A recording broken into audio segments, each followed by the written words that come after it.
지금 이 시간에는 병상에서 말씀을 듣고 계시는 분들도 계시고 온라인으로 듣고 계신 분들도 계시고 현장에서 지금 오프라인으로 말씀을 듣고 계시는 분들도 계십니다. 어디에 있든지 저와 여러분은 주님과 한 영이 될 수 있는 겁니다. 주님과 교제할 수 있는 겁니다. 그리스도와 결합할 수 있는 겁니다. 이 신약 시대라는 것은 너무나 놀라운 시대입니다. 여러분, 구약에는 하나님의 임재를 경험하려면 모세가 만든 성막으로 들어가야 됩니다. 또 솔로몬이 건축했던 예루살렘 성전으로 들어갔습니다. 신약 시대는 너무나 놀라운 거에 지구상 어디에 있든지 어떤 장소에 있든지 내가 어떤 시간대에 있든지 상관없이 임마누엘을 누릴 수가 있습니다. 하나님을 직접 경험할 수가 있는 것이죠. 예수님께서 죽음에 의해 하나님으로부터 끊어지심으로 우리가 하나님께로 영원히 결합되었습니다. 이사야서 53장 8절입니다. 그는 산자들의 땅에서 끊어졌으며 내 백성의 범법으로 인하여 매를 맞았도다. 고린도전서 6장 17절입니다. 그러나 주와 결합하는 자는 한 영이니라. 오늘 저와 여러분이 주님과 결합된 겁니다. 우리 인생에 눈물이 있죠. 한숨이 날 때가 있습니다. 여러분의 기분을 다운시키는 일들이 많이 있을 수 있습니다. 정말 우리가 좌절과 절망 가운데 들어갈 때도 있습니다. 너무 가슴이 답답하고 이 문제를 어떻게 풀어야 되는가 막연할 때가 있습니다. 그때 우리에게는 피난처 되시는 예수님이 계시는 겁니다. 우리가 주님과 함께하는 결합되는 비밀, 이 비밀을 누리고 나면 어떻게 됩니까? 얼굴도 환해지고 눈빛도 맑아지고 생각도 정리가 되고 멘탈도 강력해지는 것이고 저와 여러분의 마음에 어떤 어려움도 헤쳐나갈 수 있는 믿음의 용기가 막 올라오는 거죠. 오늘 그 은혜를 누리게 되시길 바랍니다. 첫 번째입니다. 예수님께서 죽음을 맛보심으로 우리가 영적인 생명, 부활 생명, 영원한 생명을 갖게 되었습니다. 예수님이 십자가에서 하신 일이 너무나 크죠. 예수님께서 아버지 하나님께로부터 끊어져 나가심으로 우리가 하나님과 결합되었습니다. 겟세마네 동산에서 예수님이 체포를 당하실 당시를 보면요, 예수님을 보호하기 위해서 베드로가 칼을 빼들었습니다. 이때 예수님께서 뭐라고 말씀하시는지 한번 들어보겠습니다. 요한복음 18장 11절입니다. 내 칼을 칼집에 꽂으라. 내 아버지께서 내게 주신 잔을 내가 마시지 아니하겠느냐. 예수님께서는 아버지 하나님께 주신 그 잔을 한 방울도 남기지 않고 다 마셨죠. 우리가 알다시피 그런 일이 일어난 겁니다. 모든 의미에서 예수님께서는 그 잔을 다 마셨습니다. 먼저 영적인 죽음이 있었고요, 또 육신적인 죽음이 따라왔습니다. 그 다음에 하나님으로부터 영적인 추방이 있었습니다. 엄청난 고통이 있었던 거죠. 예수님은 그냥 못에 박혀가지고 아파서 죽으셨다기보다는 하나님의 임재로부터 끊어졌기 때문에 그 고통이 너무나 커서 빨리 돌아가신 거죠. 예수님께서는 모든 사람을 위해 죽음을 맛보셨습니다. 그리하여 우리가 생명을 갖게 됐습니다. 우리는 영적인 생명을 갖게 됐습니다. 저와 여러분이 영적인 생명, 우리는 영적인 존재인데 영적인 생명을 갖게 됐습니다. 예수님이 이 땅에서 주 하나님께 결합되어 있었죠. 그리고 예수님은 아버지 하나님의 생명에 의해 사신 겁니다. 요한복음 10장 30절에 보면 이렇게 말씀하십니다. 나와 내 아버지는 하나이니라. 이렇게 하나님의 임재 가운데 임마누엘 속에 사셨던 거죠. 예수님께서는 십자가에서 하나님 아버지로부터 끊어졌고 그 대신 우리가 하나님께 결합된 겁니다. 예수님에 대한 믿음을 통해 우리는 성령님 안에서 주 하나님에게 결합되었죠. 하나님과 하나 되어 이 세상을 살게 되었습니다. 정말 놀라운 겁니다. 그건 뭐하고 똑같으냐? 예수님이 십자가에서 끊어지시기 전에 사셨던 것과 동일하게 우리가 이 세상에서 살아갈 수 있는 거죠. 이게 바로 복음의 목적입니다. 요한일서 1장 3절은 이렇게 말씀합니다. 우리가 보고 들은 그것을 너희에게 밝히 드러내면 너희 또한 우리와 교제하게 하려 함이니 참으로 우리의 교제는 아버지와 교제하는 것이며 그분의 아들 예수 그리스도와 함께하는 것이니라. 예수님께서 그 교제, 엄청난 교제를 누리고 계시는데 그 교제를 박탈당하심으로써 우리가 그 교제에 들어가게 된 겁니다. 하나님과 친밀한 교제, 그 교제를 우리가 누리게 된 겁니다. 또한 예수님께서 우리 대신 죽으심으로 우리가 지금 부활 생명을 누리게 됐습니다. 육신적인 생명을 가지게 됐고 부활 생명을 가지게 됐습니다. 예수님은 모든 사람을 위해 모든 면에서 죽음을 맛보셨습니다. 그리하여 우리가 모든 면에서 생명을 갖게 됐습니다. 영적인 생명을 갖게 됐고 우리가 육신적인 생명을 가지게 된 겁니다. 여러분, 육신적인 생명은 두 가지가 있습니다. 우리는 지금 우리의 육신적인 몸 안에 생명을 가지고 있습니다. 그러나 우리의 몸은 죽을 수밖에 없는 운명에 처해 있죠. 우리 몸 안에 생명이 있습니다만은 결국에는 저와 여러분이 죽을 수밖에 없는 운명입니다. 부활 때 우리 몸은 죽지 않는 몸으로 변화되게 됩니다. 로마서 8장 11절입니다. 그러나 만일 예수님을 죽은 자들로부터 일으키신 분의 영께서 너희 안에 거하시면 그리스도를 죽은 자들로부터 일으키신 분께서 너희 안에 거하시는 자신의 영을 통해 너희의 죽을 몸도 살리시리라. 우리는 부활 생명을 가지고 있지만 죽는 몸을 가지고 있습니다. 죽을 수밖에 없는 육신이죠. 그리고 죽을 수밖에 없는 몸입니다. 하지만 그 안에는 부활 생명이 나타나 있습니다. 주님이 또 뭘 말씀하는 거 하니까 변화된 몸에 대해서 정확한 말씀을 합니다. 앞으로 우리 몸은 어떻게 될 것입니까? 저와 여러분의 몸은 어떻게 될까요?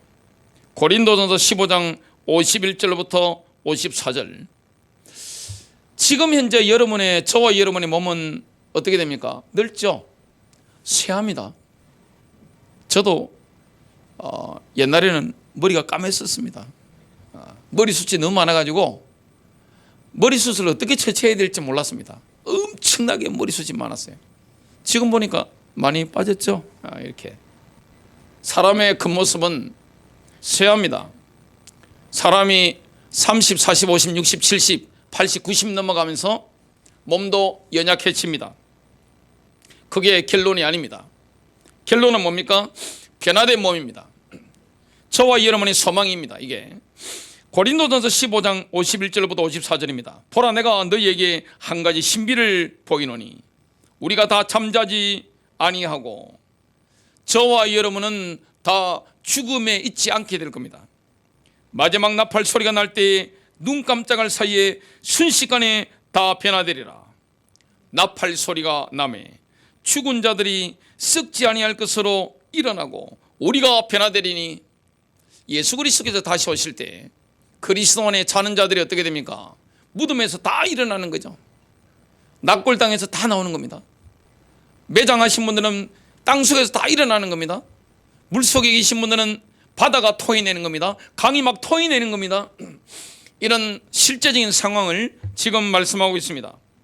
그때 만일 우리가 예수 그리스도의 재림을 실제로 눈으로 보게 된다면 우리의 몸도 변화되게 됩니다. 이 썩을 것이 반드시 썩지 아니함을 입고, 지금 우리의 몸은 썩는 몸입니다. 부활의 몸은 어떻게 됩니까? 썩지 않는 몸이 되는 거예요. 이 죽을 것이 반드시 죽지 아니함을 입으리로다. 우리는 죽을 몸을 가지고 있지만 죽지 않을 몸을 입게 되는 겁니다. 그리하여 이 썩을 것이 썩지 아니함을 입고 이 죽을 것이 죽지 아니함을 입을 때에는 기록된 바 사망이 승리 가운데서 삼켜졌도다 하신 말씀이 성취되리라. 우리는 지옥으로 처방되는 운명이 아닙니다. 여러분, 예수 그리스도의 십자가의 능력을 믿는다면, 부활의 능력을 믿는다면 우리는 어두운 데로 처방될 운명이 아닙니다. 인간은요, 영적인 존재입니다. 그래서 결국 인간은 영원한 존재입니다. 많은 분들이 그렇게 생각합니다. 죽으면 끝이지 뭐. 나 죽을 거예요 그냥. 어떤 분이 진짜 죽었습니다. 제가 아는 분이었는데 죽음 파리를 하시더라고요. 부부싸움 하다가 나 그러면 죽을 거야 하면서 하다가 진짜 자살했어요. 여러분, 자살은 뭡니까? 살인이죠. 내가 남을 죽이는 거나 나의 목숨을 죽이는 거나 살인입니다. 여러분, 생명의 주인은 누굽니까? 다음에 제가 설교할 것인데, 생명의 주인은 내가 아닙니다. 나의 생명의 주인은 하나님 거기 때문에 내 생명 내가 죽일 권한이 없습니다. 자식의 생명을 내 인생이 어렵다고 해서 죽인다, 그럴 권리가 부모에게 없는 거예요. 죽으면 끝난다고 생각하지만 인간은 영원한 존재입니다. 하나님의 면전에서 영혼이 있던, 지옥에서 어두운 가운데서 면전에서 하나님 면전에 추방되어 영혼이 거하던 영원한 존재입니다. 인간은 죽는 존재가 아닙니다. 하나님께로부터 왔다가 하나님께로 돌아가는 존재입니다. 우리는 이제 지옥으로 추방되는 대신 하나님의 면전에서 영혼을 보낼 수 있게 됐습니다. 하나님의 면전은 빛입니다. 어둠이 없는 거예요. 예수를 믿으면 죽음을 두려워하지 않죠. 죽음은 전혀 우리에게 두려움의 대상이 아닙니다. 죽는 날, 그날은 저와 여러분이 뭐합니까? 하나님 땡큐입니다. 할렐루야, 땡큐입니다. 하나님 얼마나 감사한 날입니까? 영혼으로 완전히 들어가는 거죠. 예수님께서 죽으심을 통해 하나님으로부터 끊어지심으로 우리가 하나님과 영혼이 결합되기 때문에 그런 일이 일어나는 겁니다. 우리가 그리스도 안에서 갖는 생명의 세 번째 면이 뭡니까? 영혼 속에 있는 예수님의 사역의 완성입니다. 영혼이 지옥으로 추방되는 대신 하나님의 면전에서 보내는 영혼입니다. 여러분, 인간은요, 죽는 존재가 아니에요. 왔다가 가는 존재일 뿐입니다. 지옥으로 우리는 추방되지 않습니다. 그리스도의 십자가 부활의 능력을 진짜 믿는 자, 생명을 가진 자는 어떻게 됩니까? 하나님의 면전, 빛 가운데서 영혼을 거하게 되는 겁니다. 데살로니가전서 4장 16절과 17절입니다. 주께서 호령과 천사장의 음성과 하나님의 나팔 소리와 함께 친히 하늘로부터 내려오시려니 그리스도 안에서 죽은 자들이 먼저 일어나고, 그리스도 안에 죽은 자들이 먼저 일어납니다. 그 뒤에 살아남아있는 우리가 그들과 함께 구름들 속으로 채여 올라가 공중에서 주를 만나리라. 그리하여 우리가 항상 주와 함께 있으리라. 구속의 완성은 하나님의 면전에서 보내는 영혼입니다. 지금 우리가 시간에 갇혀 있죠. 하나님은 영원하신 분입니다. 인간은 영원한 존재입니다. 영원하신 하나님이 이 한정된 시간 안에 우리를 두셨는데, 이 시간을 우리가 벗어나서 하나님의 면전에서 영원히 거하게 될 날이 있게 됩니다.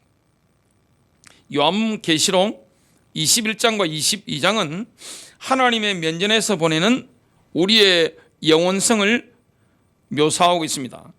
요한계시록 21장 1절부터 2절입니다. 내가 새 하늘과 새 땅을 보았으니. 여러분, 사도 요한이 지금 실제 본 겁니다. 하나님의 이끌림에 의해서 천국을 보고 온 거예요. 동영상 보듯이 실제로 가서 본 겁니다.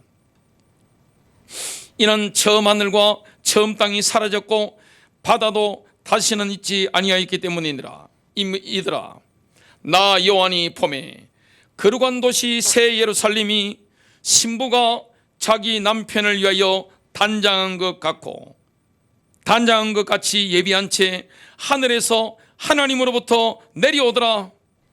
새 예루살렘은 하늘에서 내려오는 교회입니다. 그리고 새 예루살렘은 하나님께서 영원히 갈 처소입니다. 교회를 향한 하나님의 최고의 목적들 중에 하나는 하나님께서 영원히 사실 수 있는 거주 장소를 갖는 겁니다. 이어서 요한계시록 21장 3절은 이렇게 말씀합니다. 내가 하늘에서 나는 큰 음성을 들으니 이르되 보라, 하나님의 성막이 사람들과 함께 있고 그분께서 그들과 함께 거하시리라. 그들은 그분의 백성이 되고 하나님께서는 친히 그들과 함께 계셔서 그들의 하나님이 되시리라. 이게 우리에게 실제로 일어난 일입니다. 두 번째입니다. 이제 우리는 우리 주 예수 그리스도와 영적인 결혼을 통해서 한 영이 된 겁니다. 우리는 이제 그리스도와 결합되어 살고 있습니다. 그러므로 우리는 한 영입니다. 고린도전서 6장 17절 그러나 주와 결합하는 자는 한 영이니라. 이 결합하는 이라는 단어는 과거형 시제가 아니라 현재 진행형 시제입니다. 주님께 계속해서 결합되어 있는 사람은 주님과 하나입니다. 이런 뜻이죠. 주님과 계속되어 결합되어 있는 겁니다. 저와 여러분이 주님과의 결합을 예배당 안에서만 누리는 게 아닙니다. 어떤 시간 때든지 내가 어떤 장소에 있든지 주님과 결합을 누리는 거죠. 주님과 결합을 누리는 것은 저와 여러분의 영이기 때문에 그렇습니다. 하나님과의 영적인 결합은 너무나 실제적이고 너무나 친밀하죠.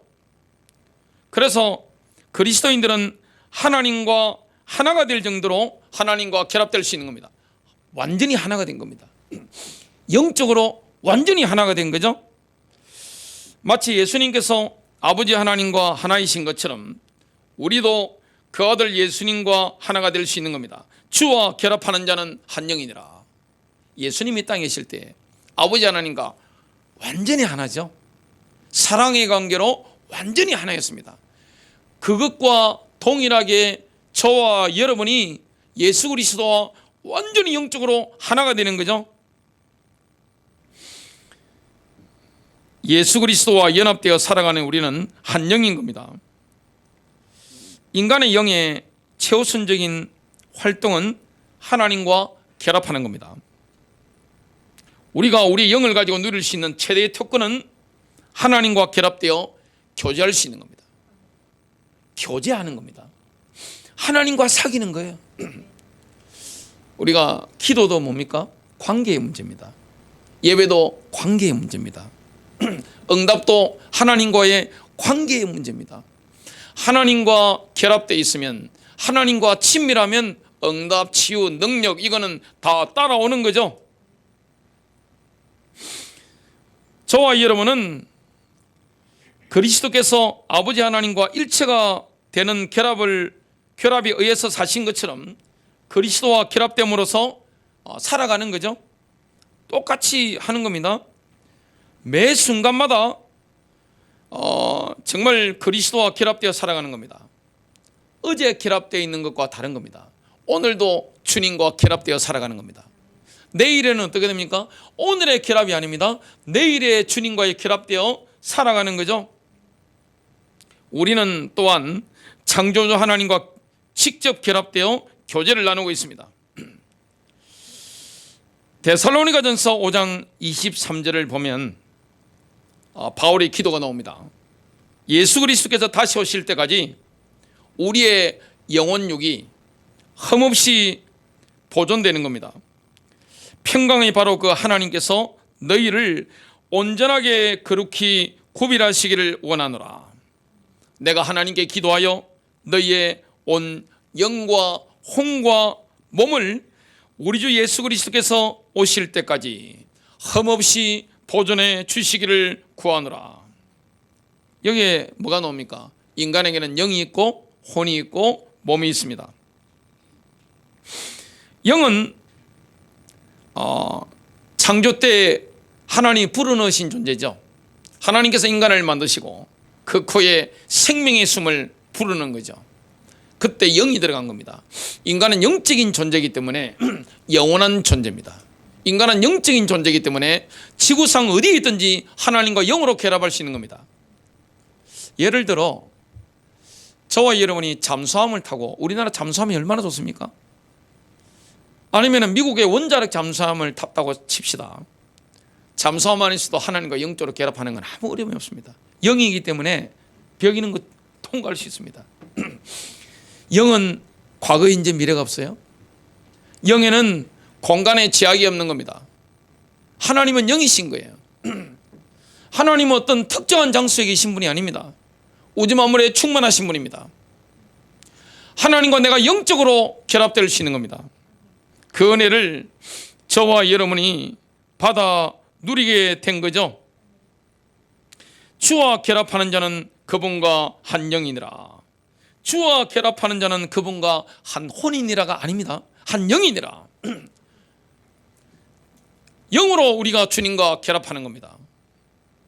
이런 놀라운 일이 일어나게 된 겁니다.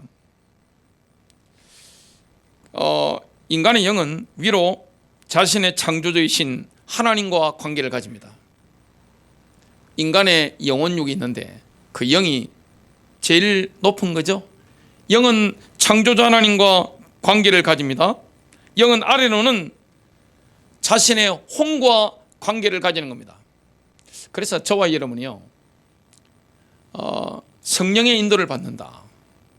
그리고 내 영에 하나님의 말씀이 임한다. 용서가 임한다. 그 은혜가 어디로 내려갑니까? 혼으로 내려가는 거죠. 내 몸에도 그 축복이 내려가는 겁니다. 그래서 인간은요, 영이 잘 되면 어떻게 됩니까? 영으로 충만하면, 영으로 기쁘면, 영혼이 잘 되면 어떻게 됩니까? 범사가 잘 되는 겁니다. 하나님 복이 막 흘러가는 겁니다. 성령의 기름 부음이 가는 곳마다 막 흘러가는 겁니다. 그 은혜를 저와 여러분이 누리는 겁니다. 그래서 가장 위험한 것 중에 한 가지가 뭡니까? 종교적인 틀에 우리가 갇혀 살아가는 겁니다. 율법적인 틀에 갇혀 살아가는 겁니다. 율법적인 틀과 종교적인 틀이 필요하죠. 인간 사이니까. 하지만 거기만 갇혀 살아가면 안 되는 겁니다. 영이라는 것은 뭡니까? 모든 걸 초월하는 겁니다. 인간의 영과 하나님의 영이 결합되는 거죠. 교제하는 거죠. 시간, 공간, 제약을 완전히 벗어나는 겁니다.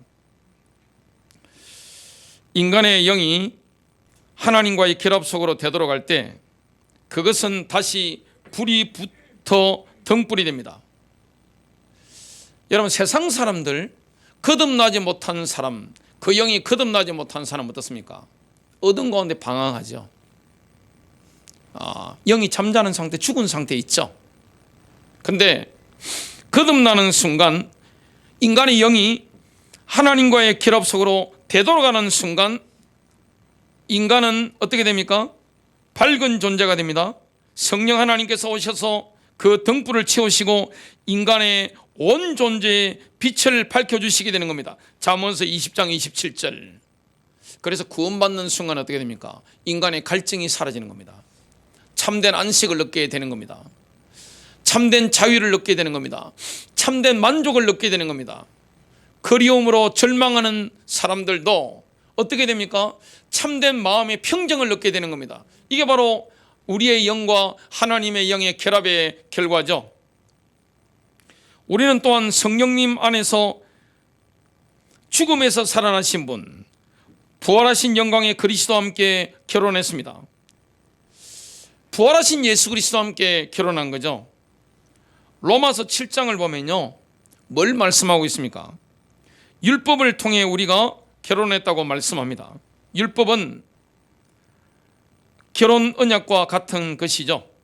율법은 삶을 위한 겁니다. 율법이라는 것은 선한 겁니다.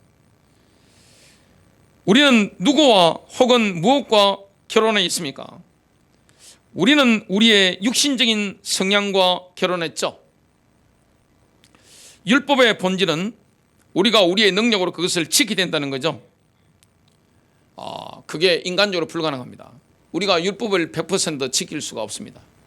율법이라는 것은 뭡니까? 그 모든 것 가운데 하나라도 지키지 못하면 아예 지키지 못한 것과 같은 거죠. 율법 아래로 간다는 것은 마치 결혼식을 통해 우리의 육신적인 성향과 결혼하는 것과 마찬가지입니다. 그것과 이혼할 수 없습니다. 우리는 다른 누구와 결혼할 수 없습니다. 그런데 기쁜 소식이 있습니다.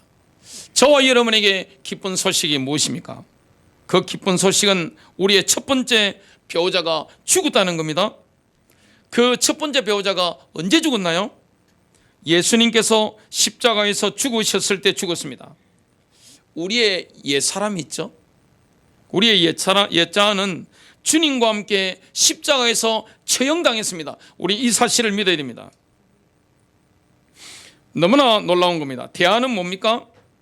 죽음에서 살아나신 그분, 부활하신 영광의 그리스도, 바로 그분과 결혼하는 겁니다. 고린도 전서 6장 15절부터 16절에서 보면 한 남자와 한 장녀 사이에 성적인 결합의 모습을 지금 보여주고 있습니다. 한 남자가 있고 한 장녀가 있는데 성적으로 결합하는 모습, 이걸 고린도전서 6장 15절부터 16절이 보여주고 있죠. 그 새로운 결합을 통해서 우리에게 보여주는 게 뭡니까? 영적인 결합입니다. 여러분, 주님과 우리의 결합은 성적인 결합이 아닙니다. 바로 영적인 결합입니다. 그것은 주님과의 결혼 관계를 말합니다. 고린도전서 6장 17절입니다. 그러나 주와 결합하는 자는 한 영이니라. 저와 여러분이 주와 결합한 한 영이 되는 겁니다. 정말 놀라운 거죠. 마지막 큰 세 번째입니다. 예배는 우리 주 예수 그리스도와 우리의 결혼의 완성입니다. 우리 주 예수 그리스도와 성도와의 결혼의 완성이 뭡니까? 바로 예배입니다. 요한복음 4장 23절부터 24절에서 예수님은 뭘 말씀하고 있습니까? 아버지께서 영과 진리로 그분과 예배하는 자들을 찾으신다, 이렇게 말씀하고 있습니다. 하나님이 지금 찾으시는 사람은 누굽니까? 영과 진리로 하나님을 경배하는 사람. 예배라고 하는 것을요, 예배당에 와서 이렇게 탁 차려입고 앉아있는 것만 예배가 아닙니다. 식사 시간도 예배가 될 수 있습니다. 공부하는 시간도 예배가 될 수 있습니다. 일하는 시간도 예배가 될 수 있습니다. 여러분들이 운전하는 시간, 이동하는 모든 시간이 예배가 될 수 있는 겁니다. 걸어가는 시간도 예배가 될 수 있는 겁니다. 예배라는 건 뭡니까? 하나님의 영의 임재에 대한 우리의 영의 반응입니다. 하나님께서 우리의 영에 임재하시면 우리가 어떤 현장이든지 하나님을 영으로 경배할 수 있는 겁니다. 하나님이 그런 사람을 찾는 거예요. 하나님은 영이시기 때문에 장소의 개념이 아니에요. 예루살렘과 사마리아가 중요한 게 아닙니다.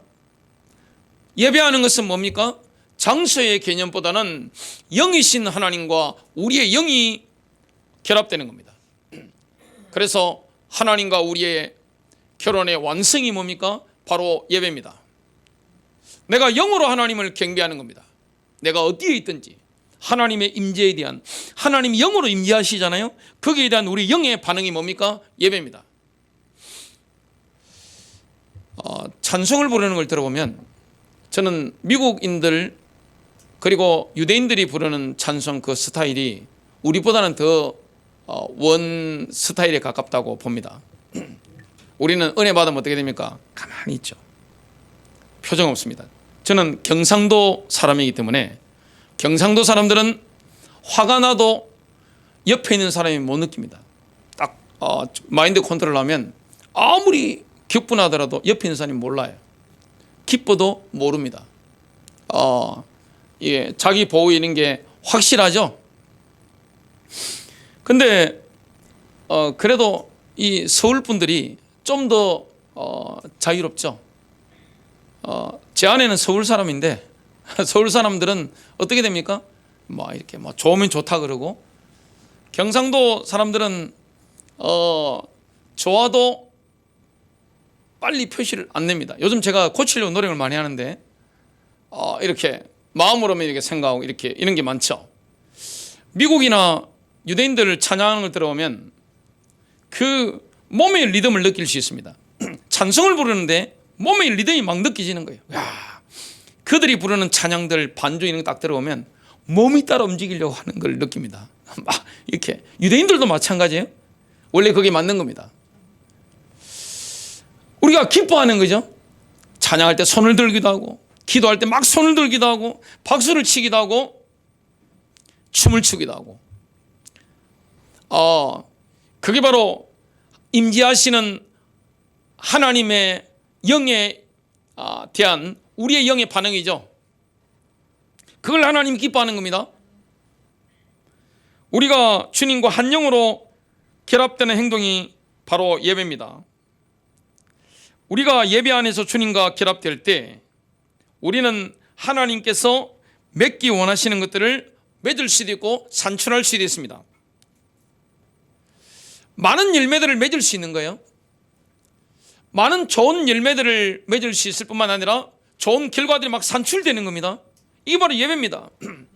하나님께로 오는 그 영의 역사가 우리를 통해서 막 표현되는 거죠.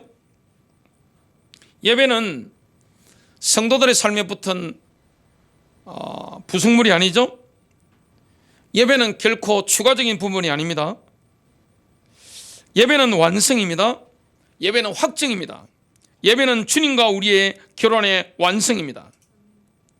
예배가 우리를 주님과 한 영이 되도록 연합시켜주는 겁니다. 저와 여러분이 예배하면 어떻게 됩니까? 주님과 결합되죠. 주님과 한 영이 되는 겁니다. 이게 바로 예배입니다.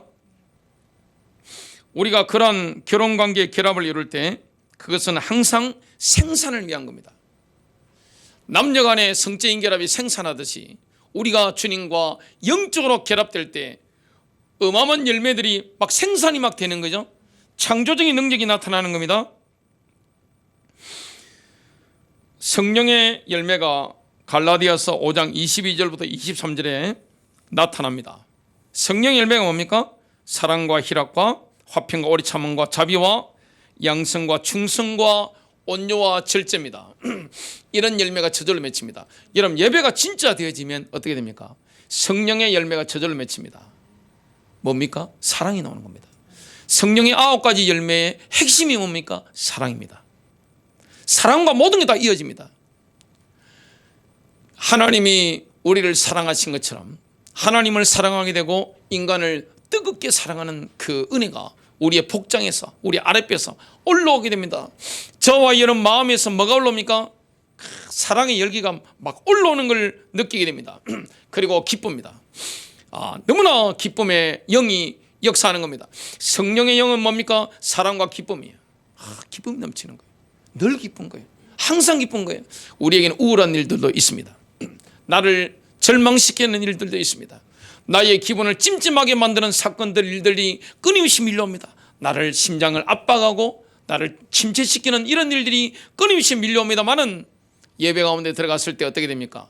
사랑이 넘치는 거예요. 사람이 사람을 사랑하는 에너지가 한계가 있죠. 그러나 이 사랑은 한계가 없습니다. 왜냐? 아가페이기 때문에 그렇습니다. 원수도 사랑할 수 있는 거예요. 이거는 내가 막 짜내는 게 아닙니다. 막 마른 수건 짜듯이 막 짜내는 게 아니라 억지로 하는 게 아닙니다. 막 흘러나오는 겁니다. 내가 기뻐하려고 노력하는 감정 노동자가 아니에요. 기쁨이 잔잔한 기쁨, 깊은 기쁨이 막 흘러오는 겁니다. 화평을 누리게 되는 겁니다. 평안을 누리게 되는 겁니다. 오래 참을 수 있는 겁니다. 사람이 부드러워지는 거예요. 자비로워지는 거예요. 옛날에 그렇게 차가운 사람들, 냉정한 사람들이 어떻게 됩니까? 예수님의 부드러움과 자비로움이 흘러나오게 되는 거죠. 선함을 추구하게 됩니다. 그렇게 악한 사람도 성령 받고 성령 인도를 받고 영으로 하나님과 결합되어 정말로 교제를 나누다 보면 어떻게 됩니까? 선한 쪽으로 모든 것들을 추진하게 됩니다. 그리고 믿음이 생기는 겁니다. 하나님을 향한 충성, 하나님을 믿는, 믿어지는 거예요. 여러분, 예배가 되어지면요, 믿음이 저절로 올라오는 겁니다. 억지로 내가 믿어봐야지, 내가 믿어야지. 그게 아니에요. 믿어지는 거예요. 하나님을 신뢰하는 것이 내 안에서 복장해서 올라오는 겁니다. 사건을 만났을 때 하나님을 사랑하는 자, 곧 그의 뜻대로 부르심을 입은 자들에게는 모든 것이 합력하여 선을 이루느니라. 이게 정말로 믿어지는 거예요. 조급하지 않는 거예요. 당황하지 않는 거예요. 문제와 사건 앞에서 안절부절하지 않는 겁니다. 평안한 거예요. 정말로 믿어지는 겁니다. 하나님을 신뢰하게 되는 겁니다. 사람이 온유해집니다. 여러분, 이거는 유들유들한 게 아닙니다. 온유해지는 거예요. 그렇게 강박했던 사람이, 살기 넘쳤던 사람이 온유한 사람으로, 이게 예배의 능력입니다. 절제하게 되는 겁니다. 성령의 능력 가운데 하나가 뭡니까? 열매 가운데 하나가 바로 절제입니다. 우리의 삶을 통해 아름다운 성령의 열매를 맺는 것은 우리가 하나님과 결합된 존재임을 확증하는 거죠. 하나님과 결합되어 있으면 어떻게 됩니까? 성령의 열매가 저절로 막 주렁주렁 맺히는 거예요. 이런 열매들이 산출되는 겁니다. 갈라디아서 5장 22절부터 23절에서 구체적으로 밝히고 있는 종류의 이 열매를 맺는 사람은 율법에 의해 지배를 받을 필요가 없습니다. 왜냐? 토라대로 사라지는 거예요. 율법대로 사라지는 거예요. 성령 인도를 받으니까 사랑하게 되는 겁니다.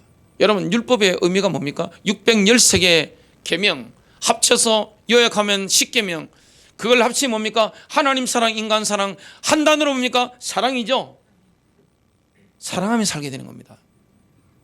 여러분, 사랑하면요, 모든 걸 자유롭게 할 수 있는 겁니다. 뭐든지 자유롭게 할 수 있는 거예요. 왜냐? 살아보니까 전부 다 율법대로, 토라대로, 말씀대로 다 사라진 거예요.